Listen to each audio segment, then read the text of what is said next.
కార్మిక వర్గం తరతరాలుగా పోరాడి ఉరికంబాలు ఎక్కి ప్రాణ త్యాగంతో సాధించుకున్నటువంటి 44 కార్మిక చట్టాలని ఈరోజు కార్పొరేట్లకు అనుకూలంగా కేంద్రంలో బీజేపీ ప్రభుత్వం 4 లేబర్ కోడ్లుగా అమలు చేయడానికని నవంబర్ 21వ తేదీనే నోటిఫికేషన్ ఇవ్వడం జరిగింది.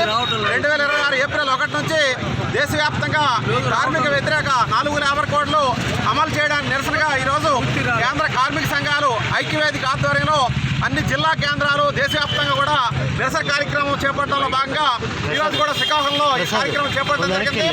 ఈరోజు కార్మిక వర్గం 1886లోనే చికాగో నగరంలో పెద్ద ఎత్తున పోరాడి 8 గంటల పనిదినంతో సహా ఈరోజు బ్రిటిష్ వాటితో పోట్లాడి సాధించినటువంటి మొత్తం కార్మిక చట్టాలని కూడా కార్పొరేట్లకు అనుకూలంగా 4 లేబర్ కోడ్లుగా పార్లమెంట్లో చట్టం చేసి ఈరోజు కార్మికుల తాలూకా హక్కులని కాలరాస్తూ బానిసలుగా మార్చేసి కార్పొరేట్ దోపిడీకి అనుగుణంగా విడిచిపెట్టాలని దుర్మార్గంగా నిర్ణయం చేసింది.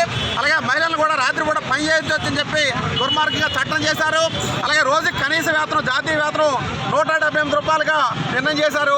అలాగే ఈరోజు పర్మనెంట్ స్థానంలో ఫిక్స్డ్ టర్మ్ ఎంప్లాయ్మెంట్ పెట్టి మొత్తం ఉద్యోగుల కార్మికుల తన హక్కులని కూడా కాలరాస్తున్న నేపథ్యంలో నరేంద్ర మోడీ ప్రభుత్వం ఈ కార్మిక వ్యతిరేక 4 లేబర్ కోడ్లు వెంటనే రద్దు చేయాలి.